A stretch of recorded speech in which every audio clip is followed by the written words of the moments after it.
കേരളത്തിലുടനീളമുള്ള തെക്ക് വടക്കൻ ജില്ലകളിലൊക്കെ തന്നെ ശക്തമായ മഴ തന്നെയാണ് ലഭിച്ചത്. തിരുവനന്തപുരം ജില്ലയെ സംബന്ധിച്ചിടത്തോളം നോക്കുകയാണെങ്കിൽ നഗരപ്രദേശങ്ങളിൽ മഴയുണ്ടായിരുന്നില്ല. എന്നാൽ മലയോര പ്രദേശങ്ങളിൽ അതിശക്തമായ മഴയാണ് അനുഭവപ്പെട്ടത്. കോട്ടയം ഉൾപ്പെടെയുള്ള ജില്ലകളിലും മഴ ഉണ്ടായിരുന്നു. കണ്ണൂരിലെ മലയോര മേഖലകളിൽ ശക്തമായ മഴയാണ് രേഖപ്പെടുത്തിയത്. ശബരിമലയിലും അതിശക്ത മഴയാണ് ലഭിച്ചത്. കണ്ണൂർ നഗരത്തിലും തലശ്ശേരിയിലും മഴ പെയ്തു. കനത്ത കാറ്റിൽ പരശൂരിൽ വീടിന്റെ മേൽക്കൂര തകർന്നു വീണു. ചിറ്റാരിപ്പറമ്പിൽ കടയുടെ മേൽക്കൂര പറന്നുപോയി. കൂത്തുപറമ്പിൽ 3 വീടുകൾക്ക് മുകളിൽ തെങ്ങു വീണു. കോഴിക്കോട് ജില്ലയുടെ വിവിധ ഭാഗങ്ങളിലും മഴ പെയ്തതോടുകൂടി അന്തരീക്ഷ താപനിലയിൽ കുറഞ്ഞിട്ടുണ്ട്. കോഴിക്കോട് മലയോര തീരദേശ മേഖലകളിലാണ് ശക്തമായ മഴ പെയ്തത്. കുറ്റ്യാടി, നാദാപുരം, വടകര മേഖലകളിലാണ് ഉച്ചയോടെ മഴ തുടങ്ങിയത്. ശക്തമായ കാറ്റും ഇടിമിന്നലും ഉണ്ട്. പത്തനംതിട്ട, മലപ്പുറം, കോഴിക്കോട്, വയനാട്, കണ്ണൂർ, കാസർഗോഡ് ജില്ലകളിൽ ഒറ്റപ്പെട്ട ഇടങ്ങളിൽ ഇടിമിന്നലോട് കൂടിയ ഇടത്തരം മഴയ്ക്കും മണിക്കൂറിൽ 50 കിലോമീറ്റർ വരെ വേഗതയിൽ ശക്തമായ കാറ്റിനും സാധ്യതയുണ്ടെന്ന് കേന്ദ്ര കാലാവസ്ഥാ വകുപ്പ് പ്രവചിക്കുന്നു. തിരുവനന്തപുരം, കൊല്ലം, കോട്ടയം, ഇടുക്കി, എറണാകുളം, പാലക്കാട് ജില്ലയിൽ ഒറ്റപ്പെട്ട ഇടങ്ങളിൽ ഇടിമിന്നലോട് കൂടിയ മഴയ്ക്കും ഇടത്തരം മഴയ്ക്കും മണിക്കൂറിൽ 40 കിലോമീറ്റർ വരെ വേഗതയിൽ വീശിയേക്കാവുന്ന ശക്തമായ കാറ്റിനും ഒറ്റപ്പെട്ട ഇടങ്ങളിൽ നേരിയ മഴയ്ക്കും സാധ്യതയുണ്ടെന്നാണ് പ്രവചനം. മലപ്പുറം ജില്ലയിൽ ഇടിമിന്നലേറ്റ് ഒരാൾ മരിക്കുകയും കോഴിക്കോട് ജില്ലയിൽ ഒരാൾക്ക് ഗുരുതരമായി പരിക്കേൽക്കുകയും ചെയ്തു.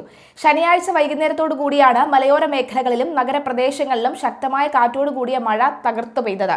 മലപ്പുറം എടവള്ളയിൽ ഇടിമിന്നലേറ്റ് ഒരു മരണം കൂടി റിപ്പോർട്ട് ചെയ്തു. പാലപ്പറ്റ സ്വദേശിയായ കാരി എന്ന 65 വയസ്സുകാരിയാണ് മരിച്ചത്. വൈകുന്നേരം മഴ പെയ്യാൻ തുടങ്ങിയ സമയത്ത് സ്വന്തം വീട്ടുമുറ്റത്ത് നിൽക്കുകയായിരുന്നു ഇദ്ദേഹം.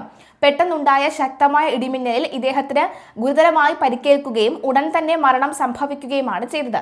മൃതദേഹം തുടർ നടപടികൾക്കായി ആശുപത്രിയിലേക്ക് മാറ്റി. കോഴിക്കോട് ജില്ലയുടെ വിവിധ ഭാഗങ്ങളിൽ ശക്തമായ കാറ്റിൽ മരങ്ങൾ കടപുഴകി വീണു. മാവൂർ മേഖലയിൽ വലിയ മരം ഒടിഞ്ഞു വീണ് 3 വീടുകൾക്ക് ഭാഗികമായി കേടുപാടുകൾ സംഭവിച്ചു. വീടിനുള്ളിൽ ആളുകൾ ഉണ്ടായിരുന്നുവെങ്കിലും വലിയ അപകടങ്ങൾ ഒഴിവായത് ഭാഗ്യമായാണ്. കൊയിലാണ്ടിയിൽ ഓടിക്കൊണ്ടിരുന്ന ബൈക്കിന് മുകളിലേക്ക് മരക്കൊമ്പ് വീണ ആണേല സ്വദേശി ആദർശിനി എന്ന 24 വയസ്സുകാരിക്ക് ഗുരുതരമായി പരിക്കേറ്റു. തലയ്ക്ക് പരിക്കേറ്റ ഇദ്ദേഹത്തെ ഉടൻ തന്നെ കോഴിക്കോട് മെഡിക്കൽ കോളേജ് ആശുപത്രിയിലേക്ക് പ്രവേശിപ്പിച്ചു. ജില്ലയിലെ മലയോര മേഖലകളിൽ പലയിടത്തും വൈദ്യുത തൂണുകൾക്ക് മുകളിൽ മരങ്ങൾ വീണതിനെ തുടർന്ന് ശനിയാഴ്ച രാത്രി വൈകിയും വൈദ്യുതി ബന്ധം പുനഃസ്ഥാപിക്കാൻ കഴിഞ്ഞിട്ടില്ല. മലപ്പുറം ജില്ലയിലെ കൊണ്ടോട്ടി, നെടിയിരിപ്പ് മേഖലയിൽ കർഷകർക്ക് വലിയ സാമ്പത്തിക നഷ്ടമാണ് മഴക്കെടുതി കാരണം ഉണ്ടായിരിക്കുന്നത്. ചിറയൽ, നെടുമ്പിലങ്ങാട് ഭാഗത്ത് ആഞ്ഞുവീശിയ കാറ്റിൽ 100 കണക്കിന് വാഴകൾ ഒടിഞ്ഞു വീണു. കർഷകരായ ചിങ്ങൻ മജീദ്, പടിഞ്ഞാറെ വീട്ടിൽ അയ്യപ്പൻ എന്നിവരുടെ ഉടമസ്ഥയിലുള്ള 600-ലധികം കുലച്ച വാഴകളാണ് പൂർണ്ണമായും നശിച്ചത്.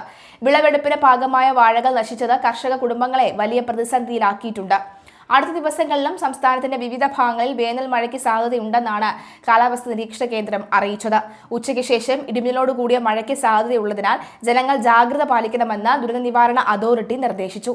ഇടിമിന്നൽ സമയത്ത് തുറസായ സ്ഥലങ്ങളിൽ നിൽക്കരുതെന്നും വൈദ്യുത ഉപകരണങ്ങൾ കൈകാര്യം ചെയ്യുമ്പോൾ ശ്രദ്ധിക്കണമെന്നും അധികൃതർ മുന്നറിയിപ്പ് നൽകി. കേരളത്തിൽ മാത്രമല്ല പ്രവാസ ലോകത്തും അതിശക്തമായ മഴയാണ് അനുഭവപ്പെട്ടുകൊണ്ടിരിക്കുന്നത്. നമുക്കറിയാം, കഴിഞ്ഞ ആഴ്ചയിലാണ് 3 പ്രവാസികളുടെ മരണം മഴക്കെടുതി മൂലം നഷ്ടപ്പെട്ടത്.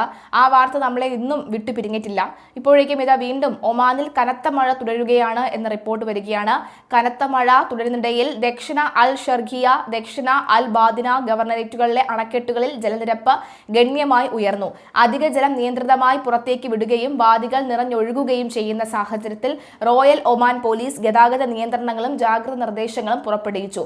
ദക്ഷിണ അൽ ഖർഖിയ ഗവർണറേറ്റിലെ സൂർ അലാൻ, ബെനി ബു അലി മേഖലകളിലെ ഭൂഗർഭ ജലസംഭരണവും ഉപരിതല ജലസംഭരണവും ലക്ഷ്യമാക്കി നിർമ്മിച്ച അണക്കെട്ടുകളിലാണ് ഏറ്റവും കൂടുതൽ വെള്ളം ശേഖരിക്കപ്പെട്ടത്. 13 ദശലക്ഷം ഘനമീറ്റർ ശേഷിയുള്ള സൂറിലെ പ്രളയ പ്രതിരോധ അണക്കെട്ട് ഏകദേശം 60% നിറഞ്ഞതിനെ തുടർന്ന് അധിക ജലം പുറത്തേക്ക് വിടും.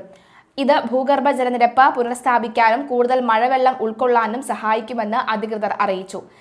ജലാൻ ബനി ബു അലിയിൽ സ്ഥിതി ചെയ്യുന്ന വാദി സാൽ അണക്കെട്ട് 7,15,000 ഘനമീറ്റർ പൂർണ്ണശേഷിയിൽ നിറയുകയാണ്. ആദ്യത്തെ പ്രളയ അനുഭവം രേഖപ്പെടുത്തുകയും ചെയ്തു. അണക്കെട്ടിലെ മർദ്ദം കുറയ്ക്കുന്നതിനും ജലം കൈകാര്യം ചെയ്യുന്നതിനുമായി ഇതിന്റെ ഒഴുക്ക് കവാടങ്ങൾ തുറന്നു. ദക്ഷിണ അൽ ഖാർഖയിലെ ജലവിഭവ വകുപ്പ് അധികൃതനായ എഞ്ചിനീയർ സലാഹ് ബിൻ സാലിം അൽ മുഹാജിയുടെ പ്രസ്താവന പ്രകാരം പ്രദേശത്തെ വിവിധ വിലായത്തുകളിൽ ഇടത്തരം മുതൽ ശക്തമായ മഴയാണ് ലഭിച്ചത്. ഇത് എല്ലാ താഴ്വാരകളിലും വെള്ളം ഒഴുകാനും നിരവധി അണക്കെട്ടുകളിൽ ജലസംഭരണം വർദ്ധിക്കുവാനും കാരണമായി. സൂറിലെ പ്രളയ പ്രതിരോധ അണക്കെട്ട് വാദി സാല അണക്കെട്ട് ജലസുരക്ഷയ്ക്ക്, കാർഷിക വികസനത്തിനും ജനവാസ മേഖലകളും പ്രളയ ഭീഷണിയിൽ നിന്ന് സംരക്ഷിക്കുന്നതിനും നിർണായകമാണ് എന്ന് അദ്ദേഹം കൂട്ടിച്ചേർത്തു.